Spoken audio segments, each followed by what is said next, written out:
Hi guys, in this video we're going to be reviewing Emergent AI. Is it worth the hype? So I've seen a lot of posts, for example, on Reddit about this, especially in the vibe coding subreddits.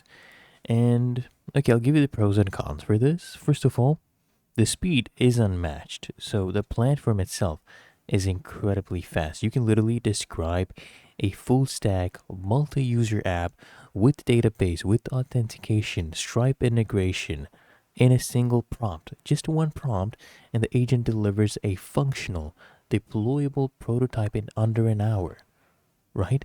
And it does have an autonomous scaffolding. So the multi-agent system, basically coders, testers, debuggers, is generally effective for boilerplate setup and initial scaffolding, right?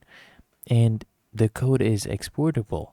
So the code that is generated, it is surprisingly clean, it's organized, it's fully exportable, meaning you actually maintain ownership and you're not logged into the platform, right? Like the other platforms that do that.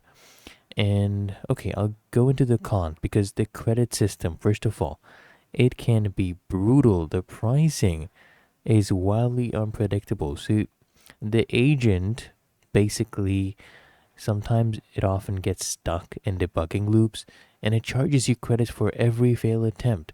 And those thinking tokens disappear way faster than they should, right? So you can see the different prices that they have. This one will not last you much. These credits, they'll not last you much. So I would tell you that sometimes there's also stability issues. So reliability also is another issue. Sometimes you will have apps that you build perfectly, right? Only to fail during deployment with cryptic errors that the AI struggles to fix efficiently. It basically makes the iterative debugging an incredibly expensive gamble. And debugging is also expensive. So if you're a non-technical founder, the rapid credit drain and constant need for refinement can turn into a seemingly basically a cheap prototype becomes a costly engagement. So it does excel at turning a product idea into a live MVP faster than anything else I've tried.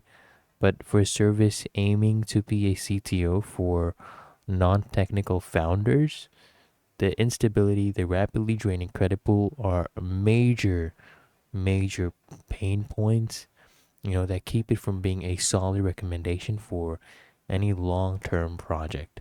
So if you found this helpful, make sure you smash the like button and subscribe to App Mentor.